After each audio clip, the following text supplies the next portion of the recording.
Episode 3. From. Peeking into Colony House, we see its residents resting comfortably, and nothing creepy or gross is happening at all. The Matthews family are sleeping soundly in the den, except for Tabitha, who is having a nightmare about the hellish creatures waiting to tear her and her family apart. It's gonna be great. It's gonna be great. Suddenly, we hear a terrified Jade screaming for Toby, and Donna enters to say hello. Shut the fuck up, people are trying to sleep. Jade is understandably perturbed, and apparently a big boy in the real world. Do you have any idea who I am? Oh shit, you're one of those. Donna leans in to give him the 3 a.m. abridged version. Let's start at the beginning.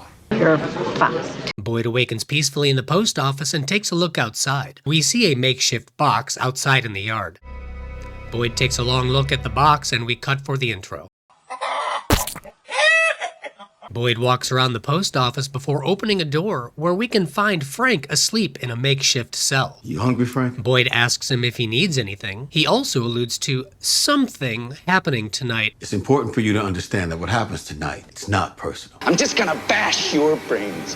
Whatever they are discussing, it sounds serious. Frank mentions there's one thing he'd like to do, and we jump back to Jade, where he So you're seems to telling get me on the same that right page now immediately. I'm in a town I can't leave, and that every night when the sun goes down, monsters come from the forest to hunt us. Monsters who incidentally killed my friend the other night.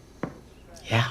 Yeah. Are you guys individual hires, or is this one of those traveling companies? He thinks it's all some sort of big joke, cause him and his rich buddies hire poors all the time to do things like this. Money well spent. Convinced it's all one big prank, Fucking Toby. Jade walks outside to gank this chick's bicycle. Hey, this'll do. Thank you. That's my...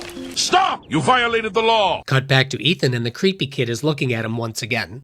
I can't sleep when you're looking at me like that. Tabitha moseys on over to check on her son. Can I go outside today? Despite being impaled almost 24 hours ago, Ethan wants to go outside. Tabitha suggests breakfast and Julie heads off for a walk. Tabs dips and Ethan waves at his creepy deadish friend. Whose goddamn white baby is that? Slicing on over to the diner, we find Kenny and his mother prepping to open for the day. Kenny wants his mother to take a break. After all, they've been through a lot. Mrs. Lou is determined to look after the villagers. With Kenny distracting her, Mrs. Lou knocks over a glass and it shatters on the floor. Ever the restaurateur, Mrs. Lou scoops up the glass with her bare hands. How long has this lady worked in a restaurant? Mrs. Lou obviously cuts herself and Kenny grabs a broom to help. Well, hello, Mr. Fancy Pants. Maybe it's a reference to Sarah's story, but I doubt it. She's feeling really guilty and feels that she should have been able to do something to prevent her husband's death. She should have been there. It's not your fault, Mom.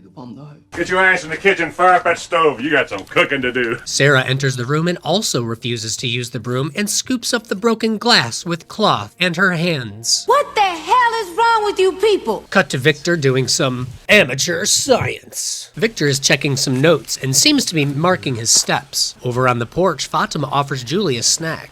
Berries? I'm okay. Julie is a bit standoffish, obviously still adjusting to her new situation. Get away from me, bitch! Inside the crib, the once quaint family is devolving into madness.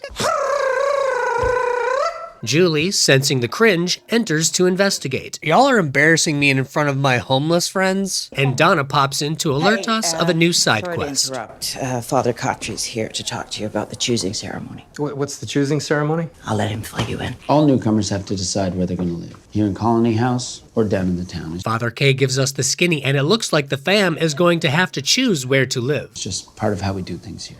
Julie gets upset as she is getting older and wants to be involved with the adults We more. need you to stay here and be with Ethan. Donna can watch Ethan. Donna's like, I don't want to watch the kid either. Fine, you guys go ahead. Over at the diner, Jade arrives to be a douchebag during breakfast. Good morning, everybody. What's cooking today, huh?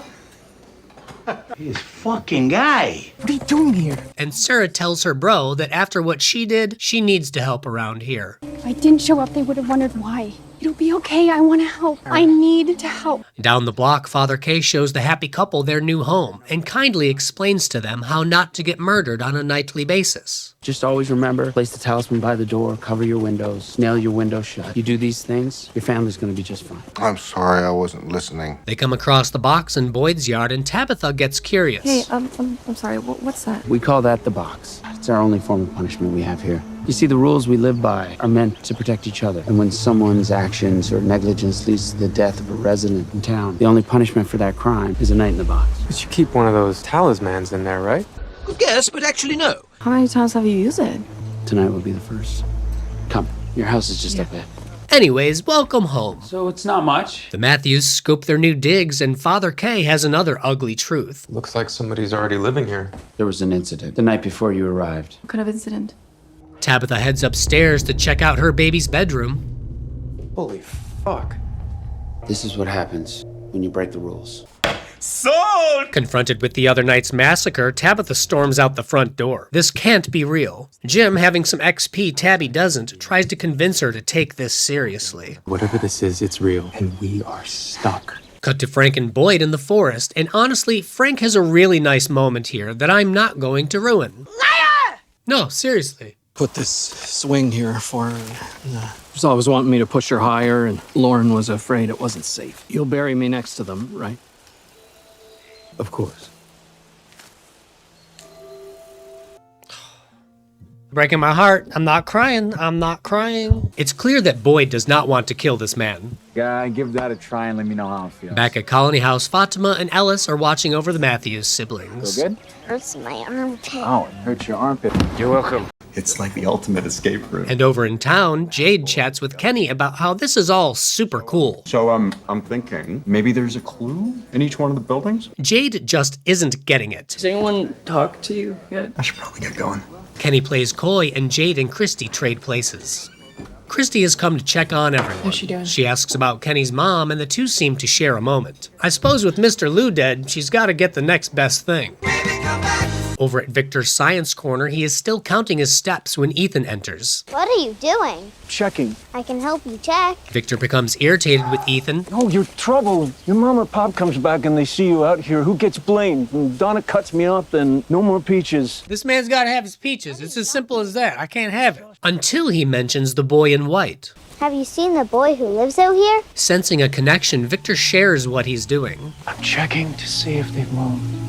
If what moved? The trees. The two become fast friends, but Julie arrives not entirely trusting her new neighbors and ushers her brother inside. Get back inside. Mom told me to watch you. Guess I gotta go. Yeah, I guess you better then. What was her problem? Back in Fancyland, Fancy Boy is riding his fancy bike across the meadow, where he comes across a bunker.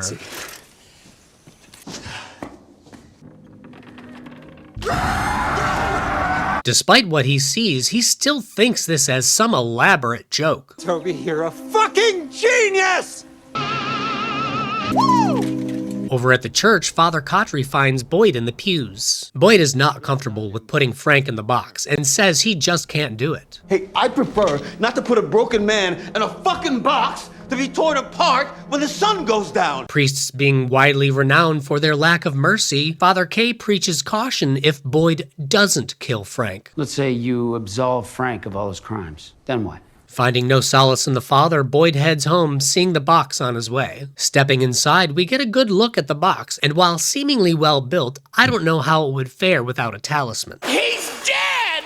Boyd takes a moment to collect himself. God damn it! Entering the post office, and we can see that Boyd has come to a conclusion. He tosses an amulet at Frank and tells him to do his best. There's a little shack about 100 yards beyond the tree line. You take that, you put it next to the door, and you make whatever life you can out there. We finally arrive at the Choosening, where the new town members will permanently decide where they can live. No exceptions. Should you choose to spend your time with the people of the town, to live by our rules, you will select the rock. Should you choose to join with the people of Colony House, to live for today because tomorrow is not guaranteed, you will select the flower. This choice will be final. Makes sense to me. Boyd takes the opportunity to talk to the villagers about sparing Frank. Since we're all gathered here, I think I might as well address the elephant in the room. Been a lot of questions today about Frank, the box, rules. There is fine line between savagery and consequence. Then Frank enters with another heartfelt and effective monologue. Frank insists on his punishment and gives Boyd back the talisman. I want to see my girls again. Wait! No! Don't go, Frank! Shut the fuck up, you cunt! Jade is a douchebag, and Boyd steps in to take care of at least one thing today. Pick one. Fucking let me go. Pick one! Ow! Okay, all right, okay. Jade chooses the town. Jade soils the pants his dad bought him and dooms the town. You have no idea how badly you just fucked up. I'm gonna fucking ruin you. I'm gonna fucking ruin all of you! What is he, Magneto? Kenny steps in to show him something. Let me show you something. Fuckery be done, Boyd gets on with the show. The family decides to live in Murder Town while Julie decides on the octogenarian sexy meth dungeon. Colony House. She didn't mean that. Girl made her choice. Drama ensues, and given a second chance, Julie chooses Hold on, Colony okay? House Take a breath. again. Julie, do you want to live in Colony House? Yeah. Why are you doing this? With his son Ellis at Colony House, Boyd assures the Matthews that Julie will be safe. My son will be up there. I promise you, she will be looked after. With that being settled, the group disperses, and Boyd and Ellis share a nice little nod. Over in Fantasyland, Kenny explains to Jade that this is no joke. I need you to understand something. No one is trying to be cruel to you, but you need to understand what's going on. With his friend rotting before his eyes, reality comes crushing down upon Jade. Didn't I tell you? 'Cause I told you.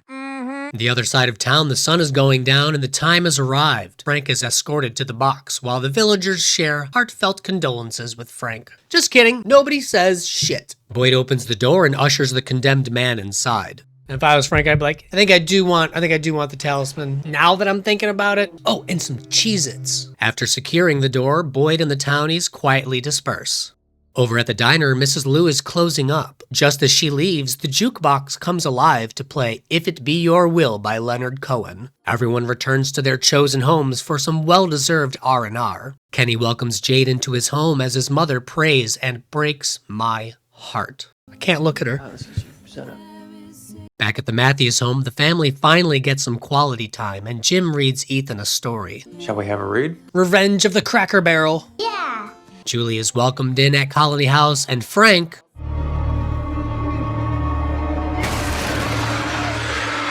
Yep, they'll do that.